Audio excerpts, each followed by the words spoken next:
Well, hello and welcome back to the Tao Manifesting Tarot, the audio edition, the edition for people who like to improve their imagination, strengthen their imagination, and also like to multitask. Here's the deal. All you're going to see on this screen is this one picture. That's it. It's the spread for today. So what that does is a number of things. First of all, it frees you up from the screen. You can get up, get a cup of coffee, tea, soup, spaghetti, sandwich, whatever you want to do. You can do other things and still listen. And in the listening, you improve your imagination. You begin to create images in your mind where you are at your most effective. Okay? The second thing that it does is it gives you an opportunity to kind of get into a Zen state, sort of a light meditative state. You are simply focusing on the screen, and in fact, you can close your eyes and listen to the narration.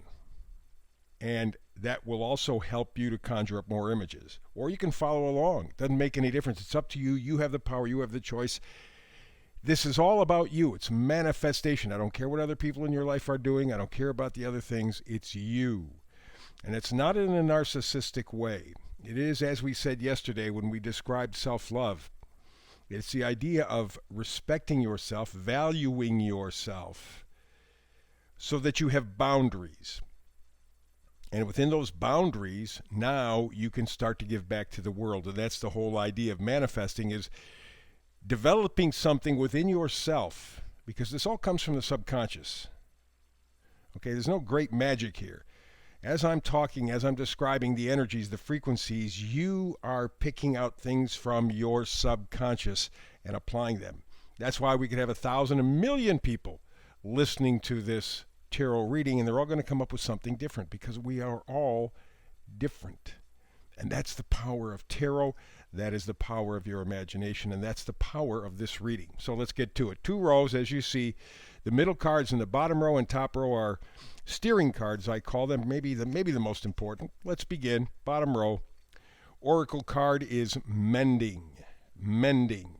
And you see the number in the upper right-hand corner, 52. That's 7. 7 has a kind of analytical and or spiritual kind of feel to it.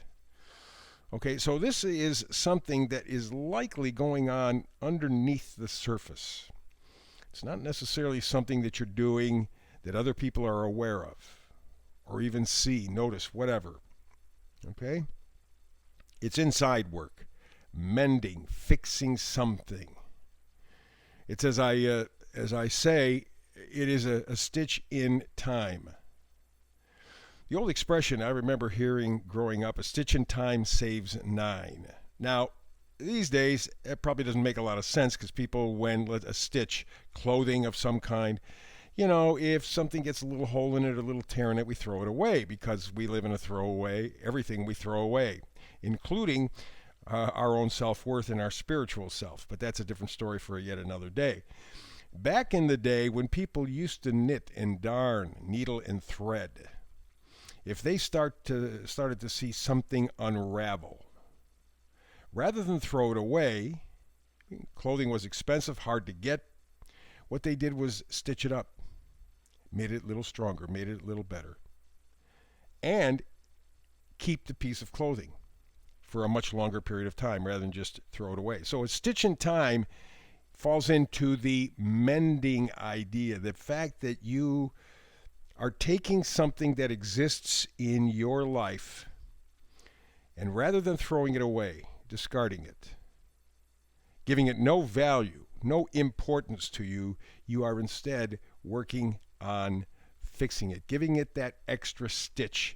It'll make it stronger, make it last longer. It's a better situation. So that's what's going on. And again, it's inside. It's not necessarily anything that you would see outside yet. It may even have to do with you, fixing up some attitude, some feeling about yourself. Let's take a look at the cards. Far left, first row, 8 of Pentacles. Pentacles, of course, are things that we value, speaking of values. And the 8 of Pentacles talks about, well, you could say money if you're doing a shallow reading, because Pentacles are always connected with money, possessions, things. But It's that very attitude that has put the world in a position that it's in right now, as far as I'm concerned. We value things over people. People are just numbers, okay? People are just a way to make profit. People don't matter in any way anymore, apparently, unless you can make money for them and control them. Well, to me, that's a very shallow definition of pentacles. Pentacles are things that we value, that are important to us. It could be as milk chocolate, bunnies, puppies, kitties. Doesn't make any. That's valuable. But it could also be something much more than that. It could be love, could be health, could be friendship. What do you value? Those are the things that are more important. As I say many, many times, money cannot buy happiness. Money cannot buy health. I've seen many people who were rich, I mean rich, and dying because their souls were dead and they just couldn't keep up the game anymore. Money couldn't save them. And it doesn't buy you a lot of other things.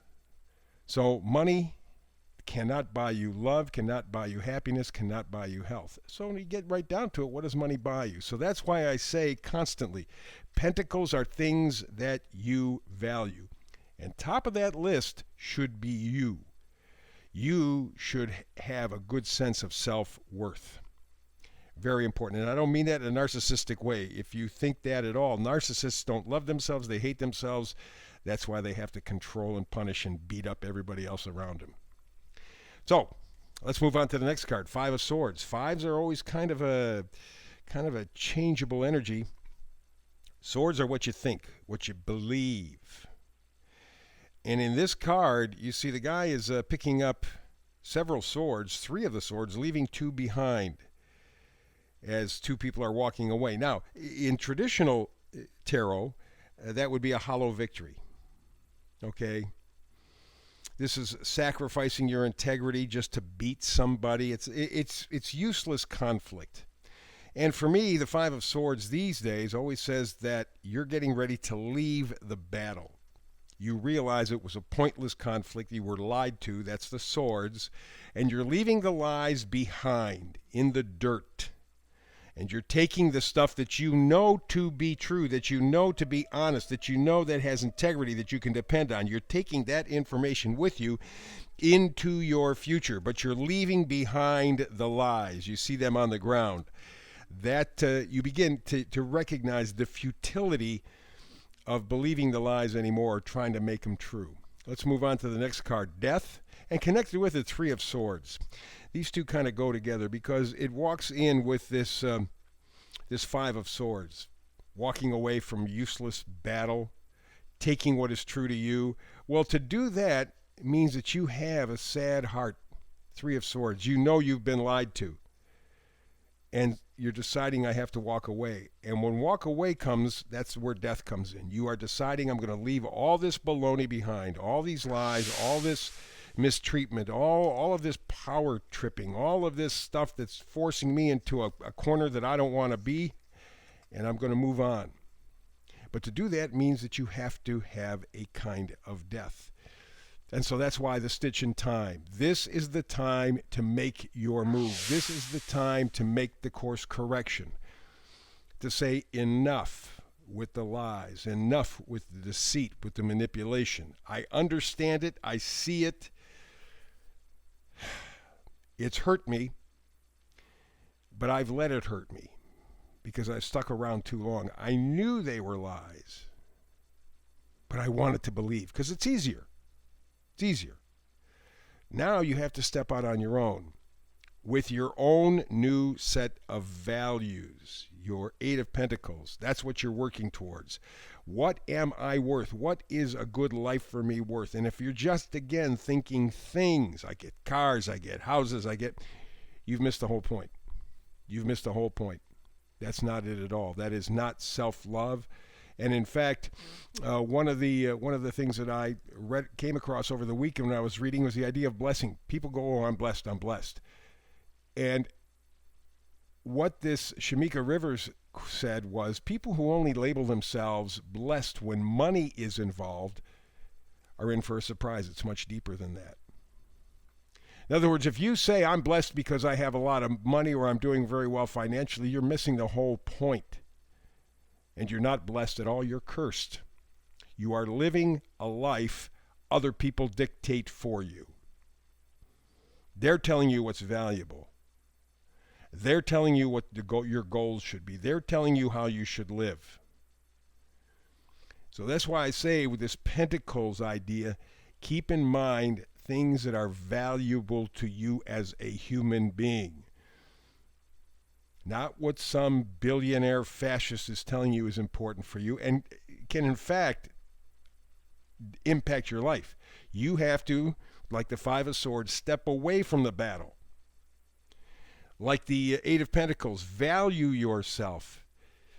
And like the Death card and Three of Swords, walk away from the lies, walk towards the truth. Or, same difference, upstairs, card on the left side, King of Wands. Kings always make the proclamation. Wands are positivity, enthusiasm, joy, excitement. It's just the sunny side of the street, so to say. And the King says, yes, this is for you. All righty? This is the opportunity for you to plug into a life that means something to you. Not just get up, go to work, come home, have dinner, go back to sleep, go back to work, go to sleep. That's not life. That's life that does not serve you. So the King of Wands says, stop. Take a breath. Mend the problems. Have a better life. Next card up, Knight of Swords. Knights always bring gifts, and swords, of course, are thoughts. A new way of thinking coming from the Knight of Swords. Incisiveness, intelligence. You're beginning to act with certainty. Those, when we go back to the Five of Swords, remember they're carrying 3, leaving 2. Those 3 are what build the rest of your life. Those 3 are what the Knight of Swords brings to you. The realization that what's true for you is where you have to be, where you have to go. Not where somebody else is telling you, but where you feel in your heart, in your spirit, you need to be. What'll help guide you? 6 of Cups. 6 of Cups is usually the nostalgia card, happy memories, people from the past. But it's also your inner child. It's the things, the remembrances, the feelings. Way back. Remember the good old days? Wow, the good old days. Well, first of all, they were never all that good. We just weren't aware. We were kids. But the feeling is what we're focused on. Whether you're thinking of a person, whether you're thinking of a situation, geez, remember back then? That feeling is what will help guide you to where you want to be in your life. That is part of your Pentacles package, so to speak. That's part of your mending. Don't focus on the lies. Don't focus on the Five of Swords or the Three of Swords. Focus on the Six of Cups, that feeling from the past. It'll give you an entirely different view, the Hangman. You will see things from an entirely different perspective. Now, at first, that can be a little bit uncomfortable because you are kind of vulnerable. But if you let go of all of this stuff that you've piled up around you, it gives you a whole new perspective. Whole new perspective on a whole new life. This is that stitch in time. This is that mending. You haven't wrecked it. Feels like it, but you haven't wrecked it. But you can fix it. And what you need is the final card here in the middle, up top, vice versa card. It is the Knight of Pentacles. Now, it's in reverse, meaning this is not, again, something that you're going to see outside. Nobody would even notice that you're making these mending situations. You're doing that stitch in time. You're fixing, repairing. Nobody would know, except for you. And this is your opportunity. In fact, all of 2023, it's a powerful year. March may be the most powerful and maybe even the toughest month of the entire year. But this is the time for you to say, okay, rather than throw my life out and try to get a new one, let's give it that stitch in time. Let's fix and repair what needs fixing and repairing and move in to a much better life that actually gives me some value, some worth, and makes me feel life is worth living. This is your chance. This is your shot. Take that energy. Mend the parts or part of your life that is not working. Give it that one stitch. Fix it up. Strengthen it up. And then move forward with courage, with faith, with honesty and integrity. And happiness, too. We can't forget that. So that's the reading for today. Hope it was valuable to you. I'll be back tomorrow with another reading. I do a brand new one every day, 365. Between now and the next time you and I have a chance to do tarot together, peace and blessings.